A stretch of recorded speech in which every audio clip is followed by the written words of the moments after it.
Today, let's take a look at the best case scenario for the Dems in the upcoming Senate elections. We'll do the Republicans in a different video, and I already put out my actual prediction at the beginning of the month, but this is going to be the best reasonable case scenario. It's not going to get totally nuts. Everybody does their maps a little bit differently, and I know some people are going to just skip ahead to the end and react to whatever they see, but usually this best case scenario is about 4 to 6 points more friendly toward the Dems. It averages out to about 5, but some states I think it's a little bit different. But the big thing to keep in mind is this is trying to project ahead with the information we have today. It's still really far off. We don't know who the candidates are going to be in a number of these states. So I'm cautious here. But because the national environment is already expected to lean blue, I think the Dems have a higher ceiling and they have more to gain. So once we know more as we get into primary season and have a better idea of the national environment, then I'll be making changes to this map. But for now, Dems will need to flip 4 seats for outright control. So let's start by filling out these states. We'll start with the safe states, and these should still be expected to be 10 or more point margins. So for the Dems, not much to say here. We've got Oregon, Colorado, New Mexico. Then it's Minnesota. That would get over 10. Illinois. Then in the Northeast, it's New Hampshire, Massachusetts, Rhode Island, New Jersey, Delaware, and Virginia. Most of those already going safe anyway. A few were at likely, but now they're up to safe. Now let's do the safe states for the Republicans. So even in a blue wave, these states would stay safe. But again,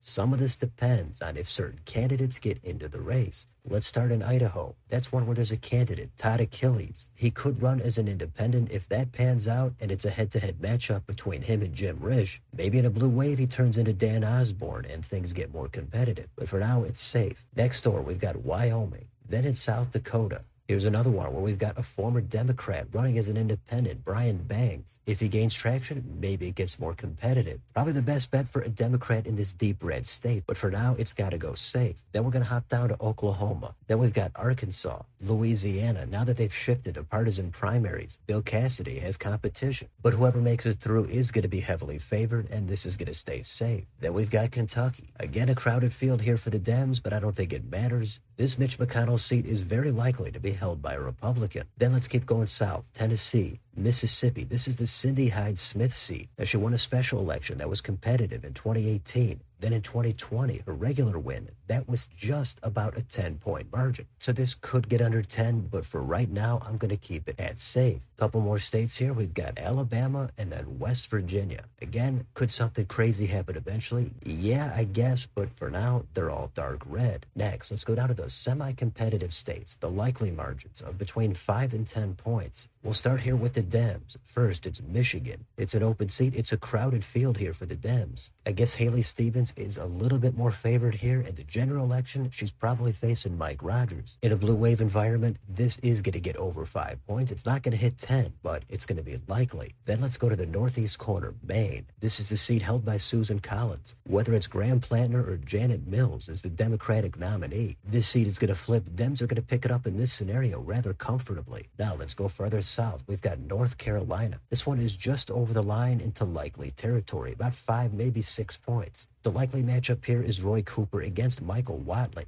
Dems have struggled here lately for president and for the Senate, but they've had success in other statewide offices. In this, though, Cooper is going to have success. Whatley is going to flop. The margin here is going to be up into likely territory. The last state here is Georgia. This is the Jon Ossoff seat against a yet-to-be-determined Republican. In this, the Atlanta suburbs are going to keep going to the left. Dems are going to take this nail-biter margin from last time and bump it all the way up to likely for Ossoff. Now we'll do the likely states for the Republicans. First, we've got Montana. The post-tester lean of the state should be enough to give Daines another term. Something could happen where it could get down to mid-single digits, but for right now, that's going to be as good as it gets. Next, in Nebraska. Now, my normal rating here was just into likely territory. This is going to take it down to about 5 to 6 points. So I can't go down to leans yet. I think Pete Ricketts is a stronger incumbent for Osborne to challenge. So it's going to be likely. And south of that, we've got Kansas. This is the Roger Marshall seat, and he's not an exciting incumbent. Governor Laura Kelly looks like she's not going to challenge Marshall. Sharice Davids, the one Democrat in the U.S. House, could potentially get in. Either way, way, if Dems have a great night, this could get down to single digits. Next, we've got South Carolina. Here's the Lindsey Graham seat, and the margin here is about another 6%. So I think it can get more competitive. Graham is far from a rock star, but he looked a little bit vulnerable last time, and he ended up winning comfortably. So we'll see who the Dems put up, but the last state here is Florida. Now, this one is borderline lean likely. My regular rating was just into likely territory, about 9.5 points. In this, it's going to come down to about 5 to 5.5.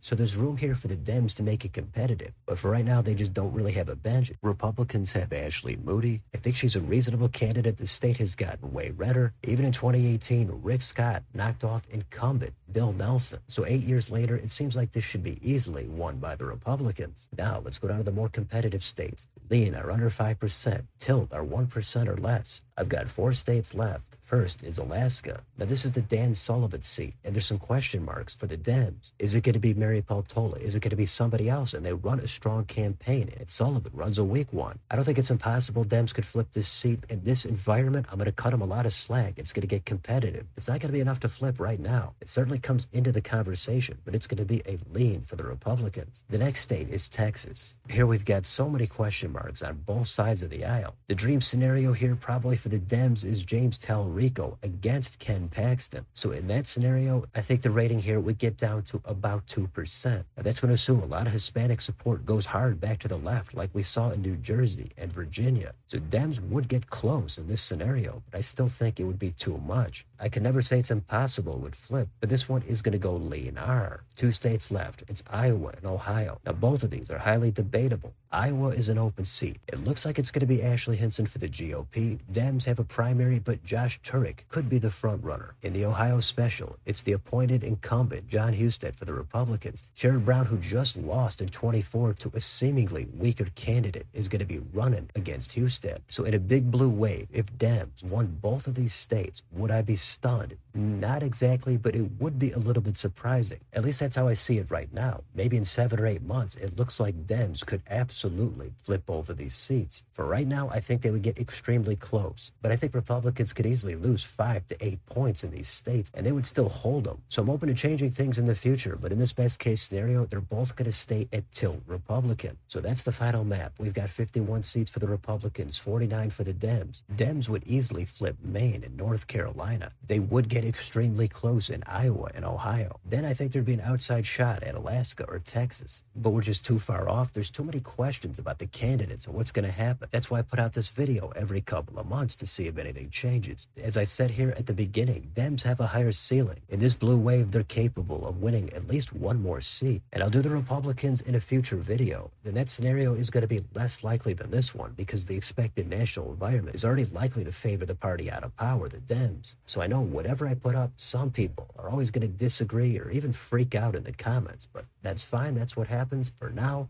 let me know in the comments, what do you think about this best case scenario for the Dems? With so many months to go, how does your map look? Are you still waiting to see who's going to get in or out of some of these races? What about the most borderline states of Iowa and Ohio? What's your take on those states? I'm sure some people are going to say they would easily flip in this scenario, but we'll see what happens. But let me know down below on your way out. Don't forget to like, share, and subscribe. Join if you'd like to support the channel. Thanks for watching. I'll see you next time.